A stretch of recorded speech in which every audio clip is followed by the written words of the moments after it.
বিরোধী দলনেতা আমি পশ্চিমবঙ্গে 2023-এর পঞ্চায়েতে 1 কোটি লোককে ভোট দিতে দেয়নি। 24-এ কেন্দ্রীয় পুলিশের তো হাত পা বাঁধা। আমরা ইসিআইর যে গাইডলাইন আমি আপনাদের দেখাবো, তাতে আরিজাপ্তাব কিভাবে কেন্দ্রীয় পুলিশকে পশ্চিমবঙ্গে কাজ করতে দেয়নি, তাদের বুথের ভিতরে ঢুকতে দেয়নি, আই কার্ড চেকিং করতে দেয়নি। আমরা 21শে জুলাই গণতন্ত্র হত্যাকারী 24-এর লোকসভা ভোট এবং 4টে উপনির্বাচনে হিন্দুদের ভোট দিতে দেয়নি। রায়গঞ্জে অন্তত 50,000 হিন্দুকে ভোট দিতে দেওয়া হয়নি। রানাঘাটে মিনিমাম 70,000 হিন্দুকে ভোট দিতে দেওয়া হয়নি। বাগদাতে 10,000 হিন্দুকে ভোট দিতে দেওয়া হয়নি। মানিকতলাতে 8টা ওয়ার্ডেই লুট হয়েছে। আমরা গণতন্ত্র হত্যা দিবস পালন করার জন্য আহ্বান করছি। রাজ্যের সর্বত্র বেলা 1টার সময় মমতা ব্যানার্জি আর সমস্ত ইসলাম ধর্মের বাইরে যারা আছেন তারা খারাপ, তারা দুর্ভাগ্যবান। তাদের সমস্ত সবাইকে ইসলামে আনতে হবে। এই ফিরহাদ হাকিমের জঘন্য কথার প্রতিবাদে গোটা রাজ্য জুড়ে গণতন্ত্র হত্যা দিবস সাধারণ জনগণ পালন করুন। As a leader of opposition representing 2,33,27,000 voters, আমি আপিল করছি আপনারা নামুন। আমি 100 জন রানাঘাট দক্ষিণ, রায়গঞ্জ এবং মানিকতলায় যাদের আঙুলে কালি পড়েনি এবং আই কার্ড নিয়ে আমি খুব তাড়াতাড়ি রাজভবনের গেটে আসছি। আপনাদের সামনে তাদেরকে হাজির করাবো। 100 জন সিম্বলিক। সেকেন্ড, এত দাম খাবো কি, মমতা যাবে কি, এই স্লোগানকে সামনে রেখে 18 তারিখে আমি আমার নির্বাচন কেন্দ্রে মাস মুভমেন্টের ডাক দিয়েছি।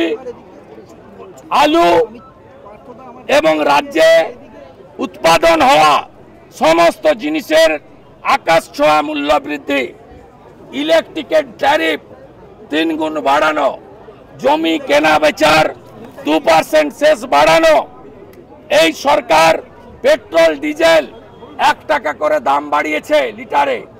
আমরা এর বিরুদ্ধে পথে নামার আপিল করছি।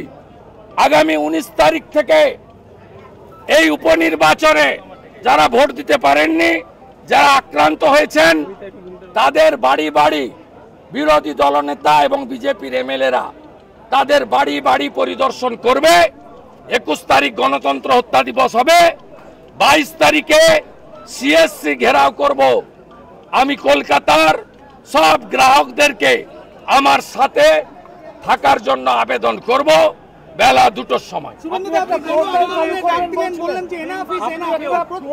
সেফ ডেমোক্রেসি, সেফ ডেমোক্রেসি পথই পথ দেখাবে। মমতা ব্যানার্জির মতো ভাঙচুর হরতালের বিরোধী।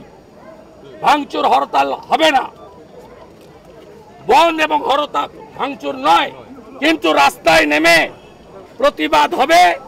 এবং আমি আমার দলের সঙ্গে কথা বলবো যাতে এগুলো হওয়ার পরে খুব তাড়াতাড়ি নবান্নতে আবার নবান্ন অভিযানের প্রয়োজন আছে বলে মনে করি।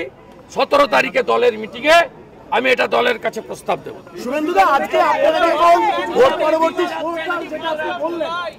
আগামীকাল এলওপি পোর্টাল চালু করছি আমি। যারা পঞ্চায়েতে, লোকসভায় এবং বাই ইলেকশনে ভোট দিতে পারেননি তারা নাম নথিভুক্ত করুন, সিক্রেসি থাকবে। আমি একটা বড় ফাইটের জন্য প্রিপারেশন নিচ্ছি।